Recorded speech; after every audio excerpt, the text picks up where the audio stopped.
Welcome back to another Conservative Lion. Make sure you hit the like on the way in if you don't mind for me. So I want to make this video about the trifecta of the GOP establishment and how they keep winning and getting their way. And as much as people were screaming about we need new blood for the RNC chairperson, Ronald McDaniel didn't deserve to be reelected. Mitch McConnell, of course, is the Senate Minority Leader, even though we were supposed to win back the Senate. That didn't happen. And then, of course, we have Kevin McCarthy, who's elected as the Speaker of the House, and we see how that fight went down. But at the end of the day, the establishment got their way in all three of these seats. The voters for the Republican Party, myself included, seem to always get shafted. It seems that we never get our way in the grand scheme of things. I don't think that we got our way as far as electing somebody we want to a very prominent position of power since 2016 when we elected Donald Trump. And we all know that the establishment did everything they could to keep Trump out. But of course, Donald Trump was able to win. Some people are not satisfied with Trump's legacy from 2016. Some people are. I myself, I'm kind of mixed with Trump. I think he had some successes and some failures. I think the most substantial legacy from Trump's presidency was the unprecedented appointment of not one, not two, but three justices to the Supreme Court.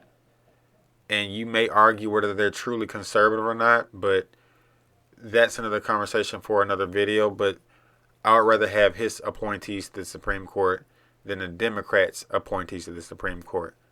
So I put together a list of reasons why the establishment keeps winning. And the progressives on the left may feel the same way as why the establishment on the left keeps winning. But they are getting more and more progressive candidates to win. But the establishment still gets their way, because if you look at a candidate like AOC, for example, she's a far left progressive, but she votes with the Democrat Party when it's time to vote.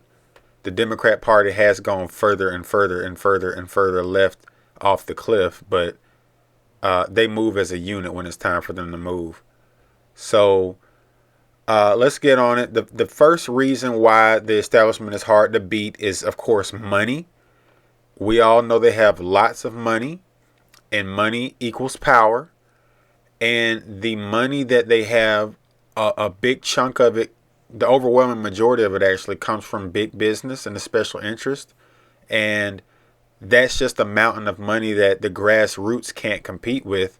So they use that money to flood the airwaves and the internet and your news stations and your TV networks that a lot of boomers still watch, because I'm a millennial, and I'm pretty sure a lot of people that watch my videos are millennials, but some of you may be younger, some of you may be older.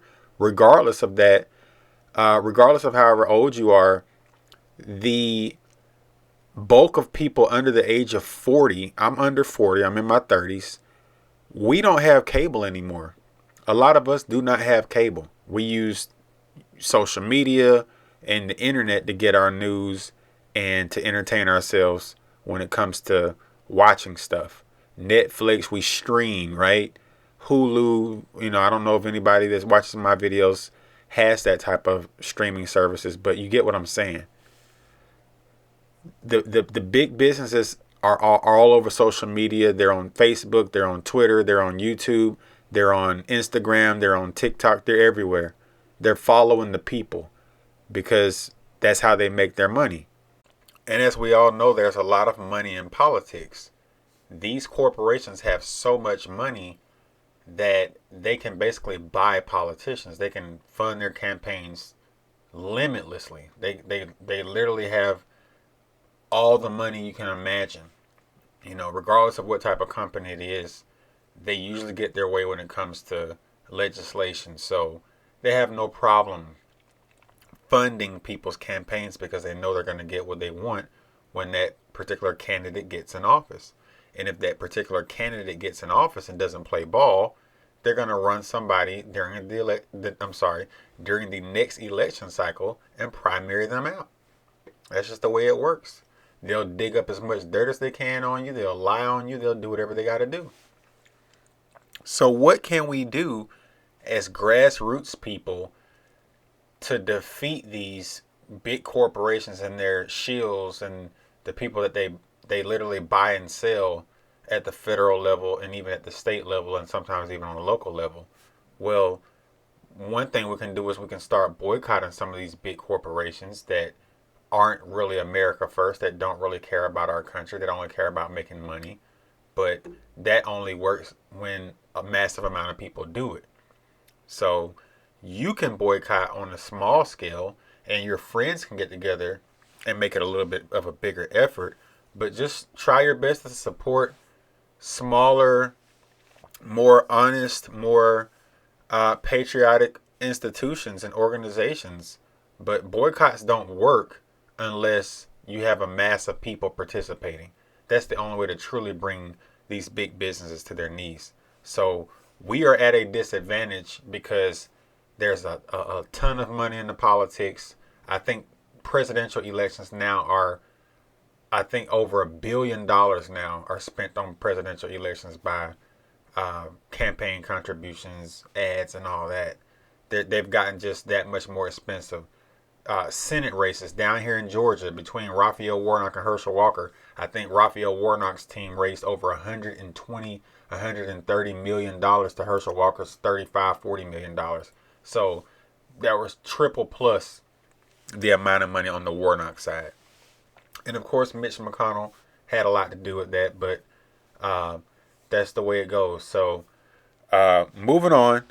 So another reason why the establishment is very hard to take down is because of their lust for power. And, you know, there's an old saying that goes, power is one of the greatest aphrodisiacs known to man. And if you look at the average age of these people that serve in Congress, specifically Congress, they're a bunch of old white people for the most part. But there's some old black people in there too. They get elected. They love to get reelected because, I mean, just think about the prestige that comes from being one of the most powerful people on the planet.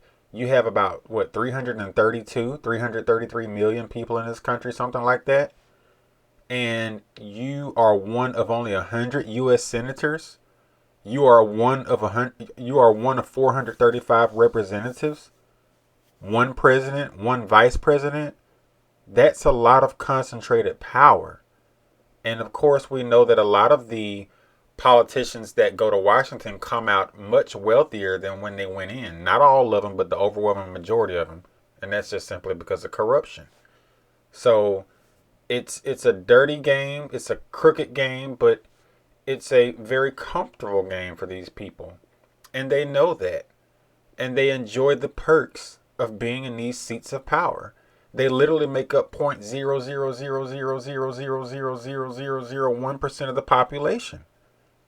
That's just what it is. They love the power. They like getting reelected, and once they get in those seats, they don't ever want to leave. Just like on the song by the Eagles called Hotel California. You can check in anytime you like, but you can never leave. They never want to leave. So they lust for the power. They don't want to let it go. You see how young and youthful they are when they first go in. 30, 40, 50 years later, they're still in there, a lot of them. And when they establish themselves as rubber stamps for these big corporations, the big corporations get their way. So they make sure that the politician that they've paid for gets reelected. Why would I, as a multi-billion-dollar, multinational corporation, why would I want to fund somebody's campaign that's going to come in and rock the boat when I've been making billions of dollars in profit every year? When my employees have made all this money, when the CEOs have made all this money. So that's why the establishment stays in power. That's why they have so much control, because they got the money. and they have their do boys and do girls in positions of power, and they like the power, and they don't want to let it go. Plain and simple. So next on the list is voter ignorance. Then we have voter apathy and voter comfort. They all kind of run together, so I'm going to run through these real quick because I don't want to make the video too long. But when it comes to voter ignorance, a lot of people don't pay attention to the political process until it's time to vote. A lot of people are just very, very ignorant on how politics works because people have lives to live. A lot of people don't like politics, and that also kind of ties into voter apathy. And the reason why a lot of people don't like politics is because they believe that a lot of politicians are full of crap. And a lot of politicians are full of crap. So they kind of discourage people from voting because they say whatever they got to say to get elected. But then when they get elected, they do something completely different than what they told you on the campaign trail. They shook your hand. They kissed your baby. They smiled in your face. They took your donations. I mean, that's kind of personal for a lot of people because you gave these people your hard-earned money. You're not Pfizer. You're not Amazon. You're not Coca-Cola. You're not Home Depot. You don't have pockets like they do. You're just an average earning American or a slightly higher earning American, and you got bills to pay like everybody else. You don't just have this giant slush fund to just give these people all this money like these corporations do. So I get why a lot of people check out of the process, which is voter apathy. And to be honest with you, we can't afford to be apathetic at this point because things are getting worse, right? I understand people got kids and people got other things to do that's more important, but voting is literally one of the most sacred and important institutions in our society, even though a lot of people don't feel that way or treat it that way, but it really is. It really, really is. Okay, so just to touch on voter comfort real quick. We all know that we live in a very, very prosperous country. We've lived in a prosperous country for a very long time. And it's pretty simple. We enjoy so many modern comforts that we take for granted because we've been used to them for so long. We're really spoiled in this nation. The average person from around the world does not even own an automobile. In many countries, they don't even have paved roads. Just getting on a road and driving a car is something that we take for granted here in this country. A lot of us live in nice homes. Some people live in average homes. Some people live in apartments. But a lot of Americans have their own homes with their own yard. We can get on airplanes and fly across the country. We live in a big, beautiful country. We can travel from Florida to Texas to Maine to Massachusetts to Alaska. It doesn't matter. You got the money, you can go anywhere in this country. Florida, wherever. The mountains out west. I mean, we got it made, you know? As long as you can afford to live your lifestyle, a lot of people say, I don't care who's in office. I don't care who's in power. You know, I got my football. I got my beer. I got my comfortable home. My lights are on. I got a good job. My bills are paid. I got a beautiful wife. I got beautiful kids. And as long as your life is not disrupted too much, you know, a lot of people just say, screw it, man. They don't even care. They really don't. So voter apathy is an issue. We have to start. Voter comfort is an issue. Voter apathy and voter comfort are kind of, you know, in the same lane. But you get what I'm trying to say. So last but not least, corruption. We know that politics is a very corrupt institution in this country, especially at the federal level and the state level. We can't complain about what's going on unless we're going to fight to do something about it. I know a lot of people are asleep. I know that a lot of people don't vote that need to vote. And, you know, the key demographic that votes more than anybody are the boomers, age 65 and up.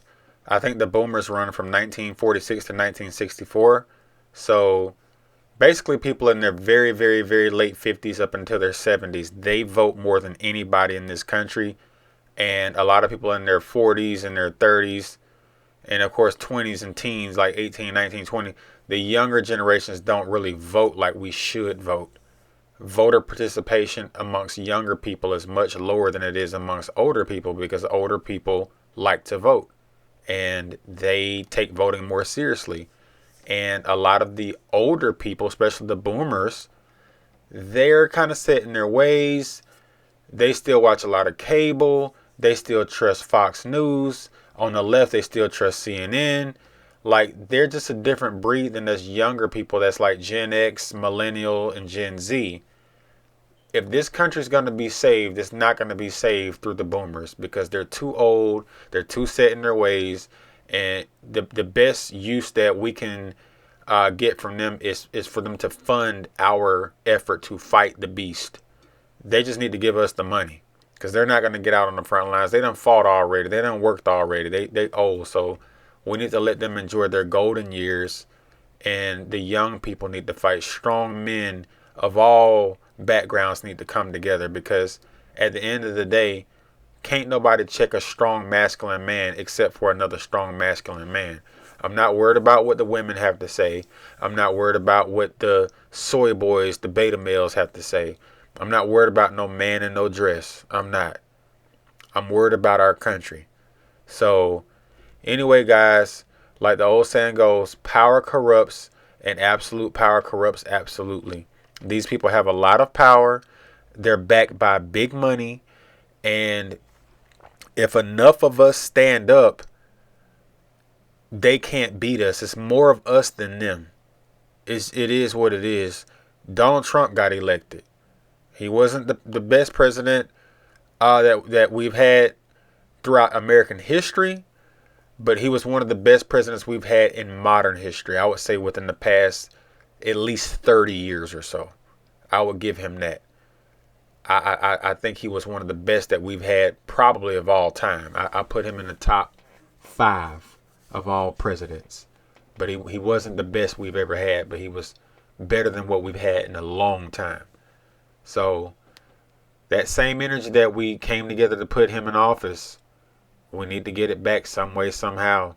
Got to play the game. You know, the states that are slipping away, the states that have changed their election laws, we got to play the game. We can't complain. We can't win if we don't play. So thank y'all for watching. Give me a like. Give me a share. Talk to you guys later. Thank you so much.